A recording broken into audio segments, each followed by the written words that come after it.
Ah, yes. Crabcore. Attack, attack. Where you at? How we doing, Warped Tour? Where you at, indeed?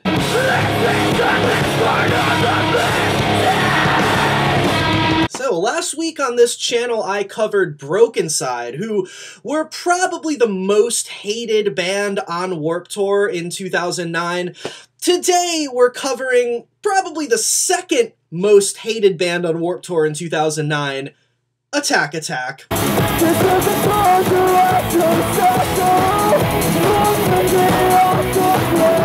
So Attack Attack were a band who came at a time when bands started combining traditional metalcore with pop punk and neon MySpace pop. Now, metalcore, a genre which up until that point, 2007 or so, was usually made up of bands whose music was a very dark and serious combination of metal and hardcore, and mostly appealed to older, weird, bearded dudes. Pop punk, on the other hand, was obviously a genre more rooted in fun, goofy teen culture, as well as generally appealing to more, girls and also younger people. Neon MySpace pop was somewhat of an extension of pop punk in the realm of even dancier, poppier, goofier 2008 Warped Tour bands like Cobra Starship or Forever the Sickest Kids.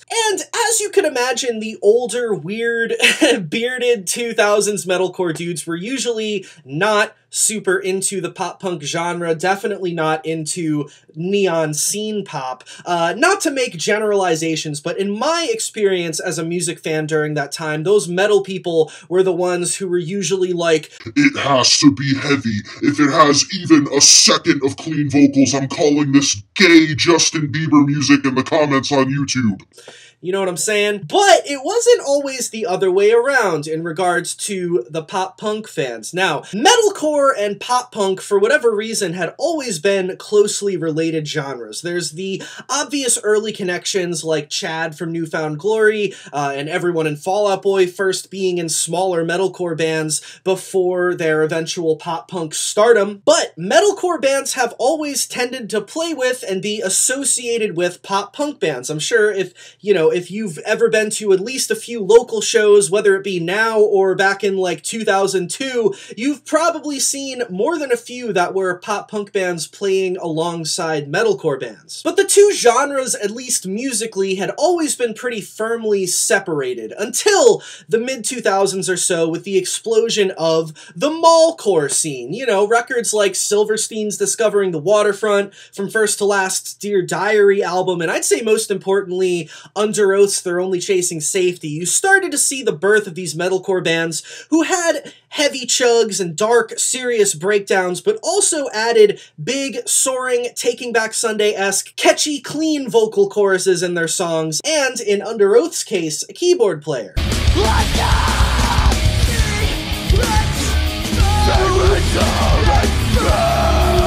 But there was one band who, on their debut record, Someday Came Suddenly in 2008, not only combined metalcore with neon pop punk and MySpace electro scene pop, but pushed their combination of these genres to the extremes, and actually, a lot like Broken Side, kind of created somewhat of a new genre with their combination of different music styles, which, a lot like Broken Side again, was extremely polarizing to most at the time, and while the band did have their core hardcore fans who loved them, their music was initially very hated on, dunked on, critically panned, and made fun of by like 85% of the alternative Warped Tour music scene at the time. But if you take away the hate they received, you're left with, well, besides Austin Carlisle, we'll get to that later, 5 or 6 young dudes who were well-intentioned, good-natured, who just wanted to make some fun music and achieve their musical dreams in the process. And they made some really fun records in that process as well, which are finally getting the positive recognition that they deserve now, over 10 years later. Hello, I am the Cozy Representative, and this is the rise of Attack Attack, the Someday Came Suddenly era. Let's go.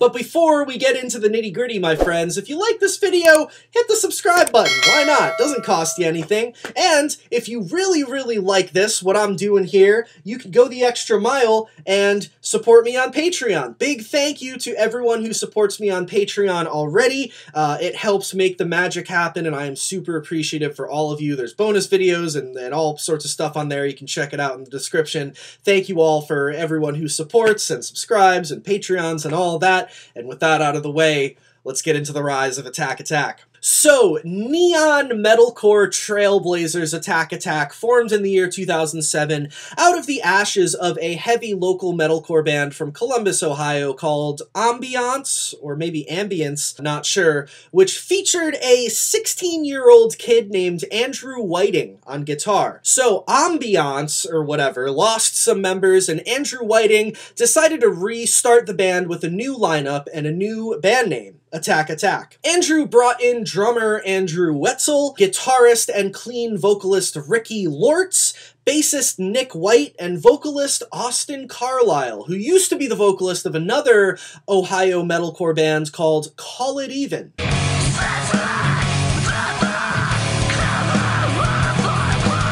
The original Attack Attack was a bit heavier, less poppy, more just straightforward 2007 sounding metalcore slash post-hardcore, you know. They put out some early songs onto their MySpace page. There were songs like On the Porch.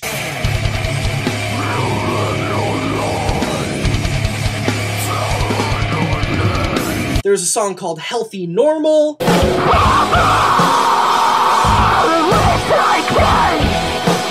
And also the song Poison Sumac Body Rap.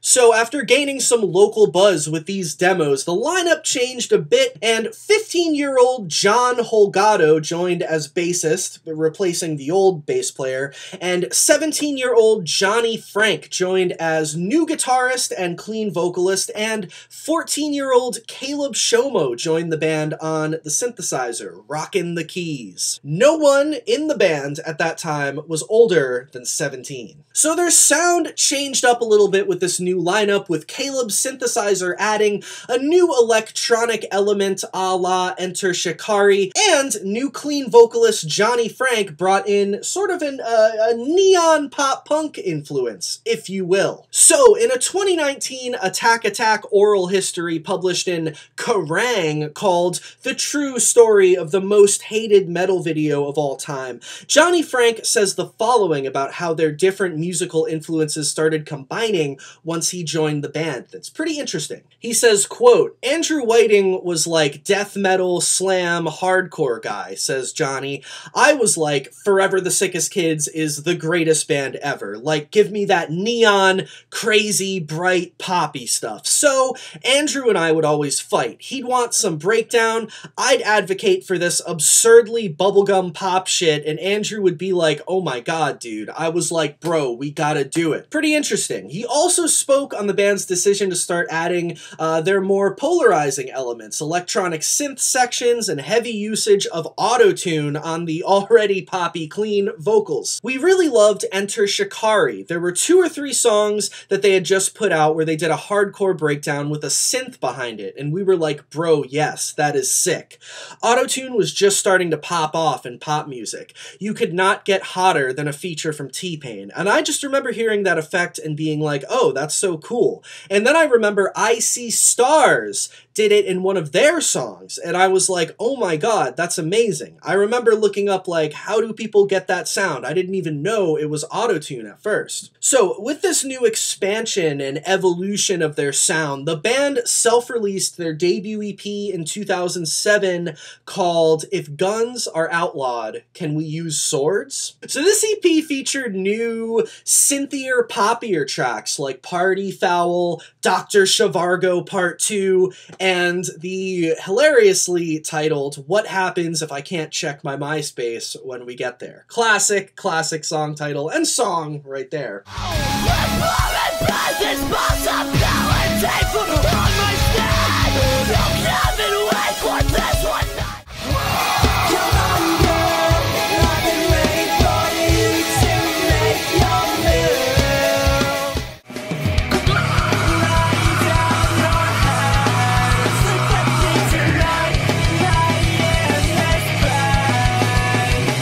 Cigarettes with that. So obviously Attack Attack were not exactly inventing the wheel here with their genre and with their music. There were the obvious influences of bands who came before them. Like Johnny said, enter Shikari, Forever the Sickest Kids, and even though I See Stars' debut record didn't come out until 2009, a year after Attack Attack's debut, they were releasing demos doing the Attack Attack sound of metalcore with synth parts and auto-tuned vocals all the way back in like 2006 and 2007, which is pretty wild.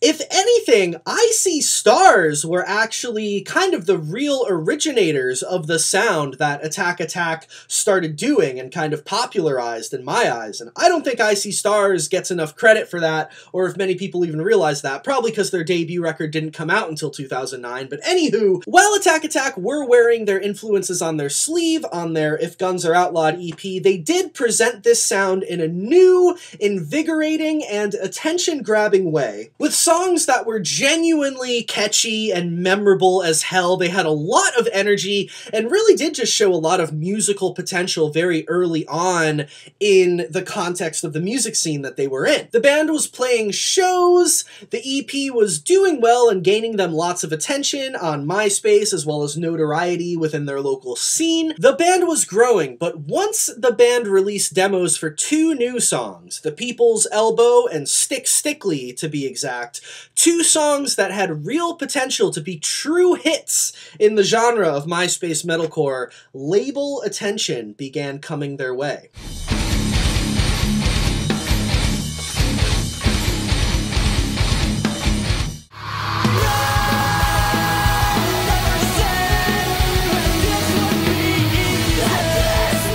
And in the first half of 2008, the oldest member of the band being 18 at this point, and the youngest, Caleb, being still 14 or 15, Attack Attack inked a deal with a record label called Rise Records. Now at the time, Rise Records was an up-and-coming label in the scene, rapidly rising to prominence at that time, signing bands like The Devil Wears Prada and Dance Gavin Dance, who had both released big records in the previous year, 2007. Rise would quickly become probably the hottest label in the world of Warped Tour heavy music by like 2010 or so, and them signing Attack Attack in 2008 and the success and buzz which this signing led to was definitely a big defining factor in Rise Records ultimately pushing to the absolute forefront of the home for prominent Warped Tour heavy bands in the years following. That summer, the young AA boys went in with producer Joey Sturgis to record their first full-length. Now, Joey had previously worked with The Devil Wears Prada, and much like what happened with Rise Records, Attack Attack working with Joey on this album helped Joey begin to develop his own signature style as a producer, and was a defining moment in Joey becoming by far the most prominent and in a lot of ways the most important producer of the Warped Tour heavy scene in the late 2000s. Oh no! We're doing 85. Oh no! 90! This is day half. Yeah, we're driving to Joey Sturgis' studio. We are currently doing meth and getting laid. Yes. So what do you think of Attack Attack? They're really good. They write great music. Their musicianship is like, you know, excellent, and they're gonna go really far. Are you lying? Totally. I got a $10 bill. I got a $20 bill. Is this your driver's license? Your drawing? Yeah, that's me. Phone. Start Clothing. It's awesome. And the Slim Jim wrapper. Yeah, that's all I got for the month.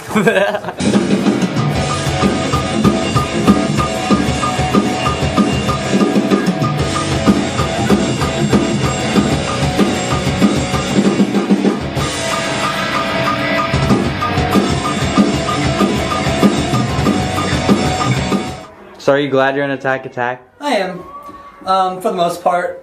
Besides the fact for, you know, John, Johnny, and Andrew, and Wetzel, and Caleb.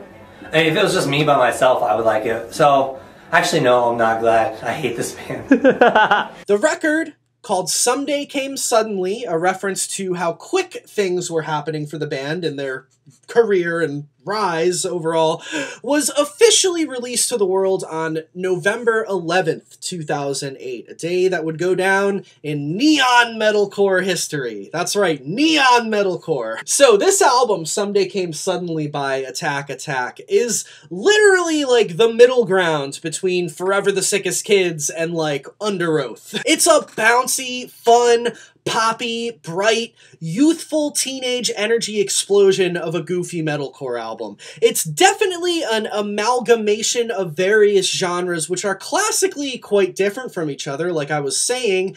At heart, it's definitely a heavy metalcore record at its core, but even the breakdowns are bouncy and fun and like kind of goofy, silly sounding, like poppy hype breakdowns, and the screaming was like very hype too, as opposed to dark or tortured sounding traditional screaming. You know what I mean? The screaming was like hype man screaming.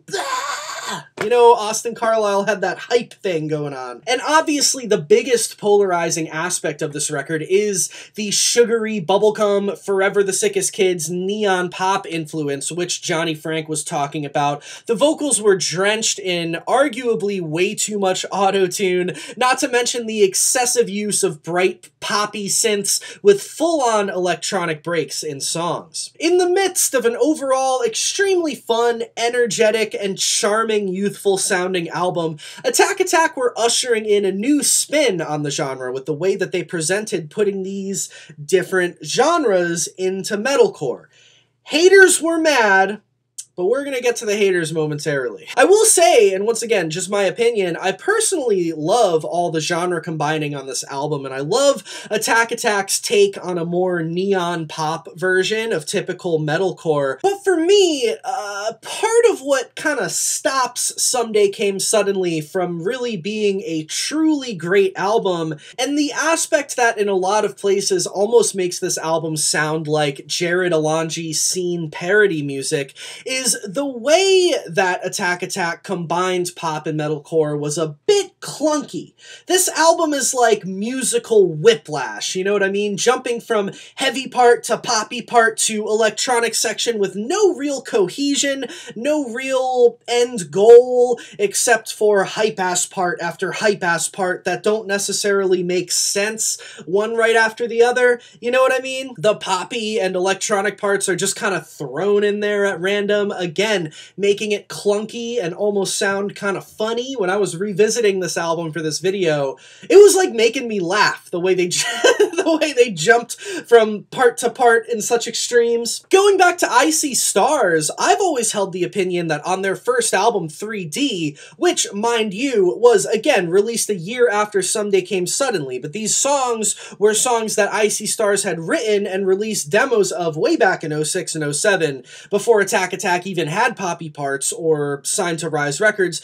Their 3D record, in my opinion, it's like a better, more seamless and well-executed version of the blending of metalcore and neon pop which Attack Attack were going for on Someday Came Suddenly. But regardless, however much Someday Came Suddenly is, to me, a not very well-written to the point where it's goofy album, I think what really connected fans to this album was the teenage energy of the music, as well as the overall charm of this album and how much fun it is to listen to it, man.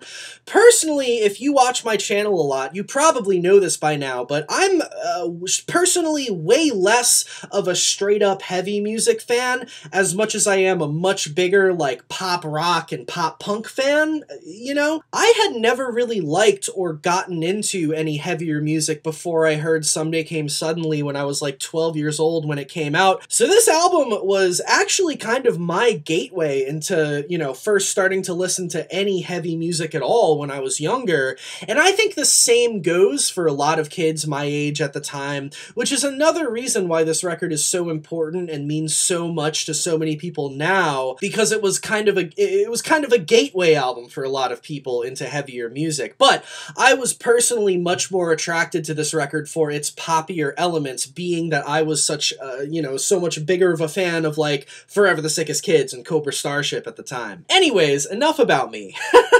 When this record first dropped, Attack Attack weren't huge in the grand scheme of things. They were still a very new band on the scene, but they were getting their name out there, rapidly gaining fans and gaining traction in the Warped Tour world. Here's what their MySpace page looked like a month after Someday Came Suddenly dropped in December of 2008. As you can see, very neon, very bright colors, love it. 3 million profile views, 65,000 friends, not bad, climbing their way up there. So check this out, right? Y'all ready for some drama? Who isn't, am I right? Who doesn't love some piping hot tea? So the record came out on November 11th, 2008, and a month before that, in October of 2008, Attack Attack were out on a tour opening for Maylene and the Sons of Disaster, A Static Lullaby, Showbread, or Showbreed, I don't know, and Confide. On October 22nd, there was a date of this tour in Salt Lake City, Utah, where they played at the Avalon Theater. And on this date, after that show, Attack Attack infamously left their lead singer, Austin Carlisle, behind as he cried in a dark parking lot while they drove away from him in their van, thus parting ways with their original lead vocalist for good. Wow. So 2 years after this happened in 2010, amidst rumors circulating that Austin had rejoined Attack Attack, the AA boys posted a couple MySpace blogs sharing more of their side of the firing of Austin Carlisle from their band, and ultimately how they still felt about him at the time. If you look up Austin Carlisle leaves Attack Attack 2008 or whatever on Google, you can find these full blog posts pretty easily, and for the sake of time and brevity, I'm just going to read some highlights, the most piping hot tea, if you will. So, Attack Attack said the following. Someday Came Suddenly. We recorded SCS with Joey Sturgis in July of 2008 with Austin doing vocals. September 11th, 2008. We left Ohio with Austin in the band to go on our first tour ever, the Rise Records tour. 3 weeks later, we left him in a dark parking lot in Salt Lake City, Utah. He sat there and cried like a little girl while we drove away from him. I mean, yeah, of course he's gonna cry like a little girl. You're leaving him alone in fucking Utah. Cried like a little girl. Who wouldn't cry like a little girl in that situation? Anyways, they go into it in more detail. Facts. Austin would repeatedly claim that we were a Christian band on stage while being completely drunk and continuing to drink on stage. He abused his prescription medications, drank heavily, and slept with anything that crossed his path. He is an egotistical maniac and an arrogant jerk. We gave him everything. We gave him a family, our homes, our money, our love, and all he did in return was throw it back in our faces. He personally went out of his way to ruin Caleb's life on tour because Caleb tried to tell Austin that what he was doing was messed up. I can sit here all day and name off underage girls that he's slept with, people he's screwed over, stolen from, lied to, and used for his own selfish purposes. Austin made our band. Austin almost destroyed our band. So there you have it. Pretty wild. Now, obviously, Austin Carlisle went on to front the band of Mice and Men, who eventually became insanely popular, one of the other biggest metalcore bands from that era for sure. He was beloved for a while, despite what, the guys in Attack Attack would say about him, and he had a big presence in the scene and a whole lot of fans. Now, Attack Attack, musically and otherwise, were very ahead of the curve on a lot of things as a band. One of those things was definitely getting rid of this Austin Carlisle joker. Because Austin, in recent years, has been outed by several women as, well, being pretty much a very, very bad man and doing very horrible things to people many, many times in the past. You can Google it. There's articles. There's info out there. So, knowing what we know about him now, I think Attack Attack weren't lying about him, and, hearing the stories now, I think he definitely kind of deserved being left crying in a dark parking lot in Utah. Attack Attack, I commend you. Anyways, moving on. The band, who were still just about to release Someday Came Suddenly, Austin left literally a few weeks before the album freaking came out. They replaced Austin right away with a new vocalist, a guy named Nick Barham. Nick Barham is the drummer of former Sleeping with Sirens drummer Gabe Barham, and Nick was previously the vocalist of the band For All We Know, who various members of that band went on to join Sleeping with Sirens. Pretty cool. So, Nick Barham definitely seemed like a really nice, friendly, chill dude, but overall, I don't really think he was that great of a vocalist. There are some live videos from this time where he does sound like pretty rough.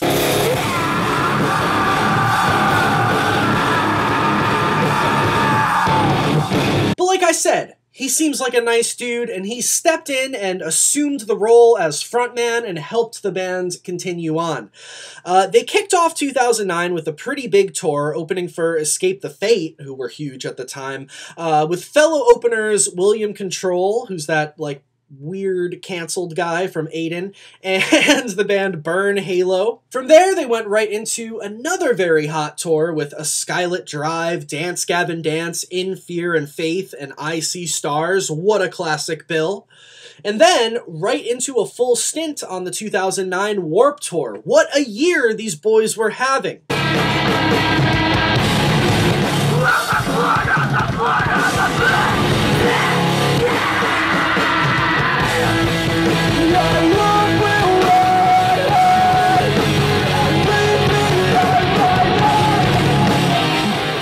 So the band was actually really gaining a lot of hype and attracting a bigger and bigger core fan base, and for a debut record, Someday Came Suddenly was actually selling pretty well too. The record ended up peaking at number 193 on the Billboard 200. It also spent 32 weeks on the Billboard Heat Seekers chart, which is a chart dedicated to newer up-and-coming bands on the rise. It peaked at number 9 on said Heat Seekers chart. So, my friends, the final element of Attack Attack's rise during the Someday Came Suddenly era, the cherry on top, and this will be the last thing I cover in this video before I let you go. You might know where I'm going with this. In mid-2009 or so, as most bands do, Attack Attack decided it was time to film a music video. They decided to do one for the song Stick Stickly.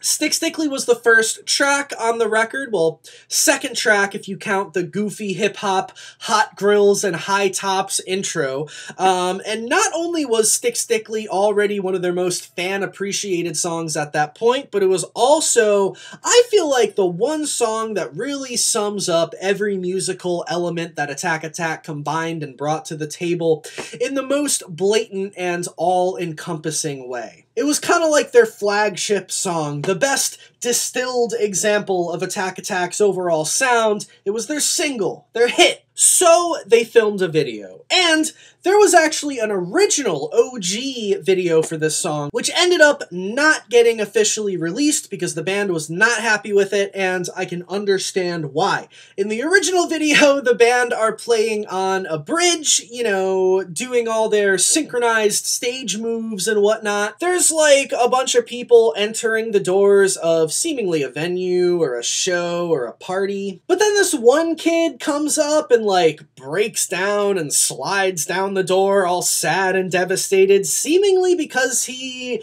like can't get into the show like everyone else, I guess. But then he gets up and just opens the door with ease. So it's not because he couldn't get in, he was just I guess having a breakdown in front of the door for some reason. He gets in, Attack Attack are playing the infamous dance electro section of Stick Stickly. A big crowd is there and everyone is partying and holding glow sticks. And there's just like awkward close-up shots of this kid who broke down at the door just standing there like behind everybody, I guess. I don't fully understand the plot line behind this kid and what he was doing at this show. I maybe get how it's supposed to represent that this kid is some sort of social outcast who doesn't fit in with the crowd, but the plot line makes no sense. And the video is, I guess, kind of shot well, like it's good quality, but I can see why the band weren't fully happy with this one. It's kind of just a weird video. Wasn't great, you know? So despite their hard work putting this video together, they scrapped it and decided to go with something different. So they shot a new video, and this new video that they shot for Stick Stickly is definitely aesthetically a lot more in line with how most post-hardcore or metalcore music videos looked at the time. Kind of looks similar to like Bless the Falls, Guys Like You Make Us Look Bad video, you know what I mean? The band's like in the desert or something, and some abandoned looking buildings as well. There's like close-up shots of this girl in a dress in various poses. The band is absolutely rocking out, going hard. I mean, they're totally going in. They're throwing their guitars up, they're jogging in place, it's all synchronized. Basically, every tacky 2009 over-the-top metalcore band element is summed up and pushed to the extreme in this video. So, the band released this video for Stick Stickly right in the summer of 2009, and much like Broken Side's video for Freaks, which we talked about in my previous video, the Stick Stickly music video started absolutely blowing up online, but again, for all the wrong reasons. All the reasons why a band would not want their video to start blowing up like wildfire, it started happening for Attack Attack. So, I will cite an article written and published by Metal Injection, which was published on June 5th of 2009, titled, "Did Attack Attack Just Put Out the Worst Song/Video Ever?" They said the following: "What happens when you take every bad cliche about metalcore videos and stick them all into one? Well, Attack Attack can tell you, because they did it with their new video for Stick Stickly. I was watching Headbangers Ball on Saturday night, big mistake, I know, and this video came on, and I was amazed. It sounded like two different songs from the same album being played at once. And then, during the last 30 seconds or so, it sounds like a completely different album from a different band being played. Seriously, guys, WTF. Oh, and please stop with the choreographed headbangs and the super squatting. It seems like you need to... It looks like you need to badly take a dump. The kicker, of course, is this is a Christian metalcore outfit. Duh." Wow. So, this... you know, what I just read to you in this Metal Injection or whatever article or editorial, whatever that is, hate paragraph, you know, the light that they painted this song and this video in quickly became the narrative about Attack Attack in the scene at the time, at least to like real metal people and already hard to please pretentious posters on forums like absolutepunk.net. And Attack Attack began receiving hate comments by the thousands that were in the same tone of the Metal Injection article on the YouTube video for Stick Stickly. The world truly just was not ready for Attack Attack yet. It was just too much. Stick Stickly was too much for people to handle. It was too big brain for the small-minded 2008 people at the time, I guess. Too advanced, you know? The real kicker, though, and y'all definitely know where I'm going with this, that Metal Injection article had referenced super squatting, which the band were doing in the video. This super down-low, side-to-side squat was jokingly referred to as crabcore, apparently, by some kid, who knows who first used that term. Actually, according to a recent interview with Andrew Wetzel, the term crabcore originated by someone on absolutepunk.net. No surprise there for anyone who used to go on that site, like myself. It was a joke at the band's expense. You know, it was making fun of them because these super down-low squats, you know, kind of resemble a crab walking. So someone was like, screw this crabcore band. It's pretty funny. Even if you like Attack Attack, which I do, this term is pretty funny. You can't even lie. It quickly turned into a meme. And again, this was in the early days of YouTube and the very, very early days of meme culture. Memes at the time were still like Bad News Brian or the socially awkward penguin, etc. people were memeing the hell out of crabcore. This joke at Attack Attack's expense, making fun of them, was spreading like absolute wildfire at the time over the internet. It's pretty funny to look back on because now, in retrospect, although crabcore wasn't intended to refer to like an actual musical genre, nowadays the narrative has kind of shifted. People kind of lovingly refer to Attack Attack's brand of poppy neon metalcore as crabcore. You know, you could call Stand Up and Scream era Asking Alexandria crabcore, or I See Stars, or even early of Mice and Men crabcore. Crabcore and Attack Attack in general are extremely respected and revered nowadays, presumably by all of the kids like me who were first introduced to heavy music as a whole by Attack Attack's 2008 debut. Attack Attack themselves even went on to fully embrace the crabcore term, printing it on t-shirts and just pretty much owning it. Which is a good lesson, I think. If someone is, you know, throwing hate your way and making jokes at your expense, sometimes the best payback or the best way to deal with it is to almost join in on the joke yourself and embrace it. Playing into the joke yourself and inherently letting it roll off your back instead of letting it fill you with rage and kind of letting them win by letting it affect you, you know what I mean? Another big like life lesson that you can learn from Attack Attack during this time is really like not to be afraid to do exactly what you want to do as a human being here on planet Earth, you know, be exactly who you want to be as long as it's not hurting anybody, because even if people are giving you shit for it, which obviously hurts and is hard to shake in the moment, in 10 years from now, once the dust settles, you might be ultimately known and remembered as a risk-taking, trailblazing legend who did their own thing and inspired hundreds and thousands of others to embrace their true weirdo selves as well and do their own thing. Because that's ultimately the legacy of Attack Attack and what Attack Attack did. So hats off to you, Attack Attack. Thank you for doing your thing on Someday Came Suddenly. And despite all the hate of the Stick Stickly video, y'all truly left an impact and kind of changed the game forever and inspired lots of people to embrace their own selves in the process. So once again, hats off to you, Attack Attack. And hey, thank you all for watching yet another one of my videos. I appreciate you all for tuning in, showing me support. Hit that subscribe. Ooh, hit that out of focus. Hit that subscribe button if you liked this. Thank you all for being so awesome. And I will catch you next time right here on The Cozy Representative. Much love. Peace out, y'all. Have a great night.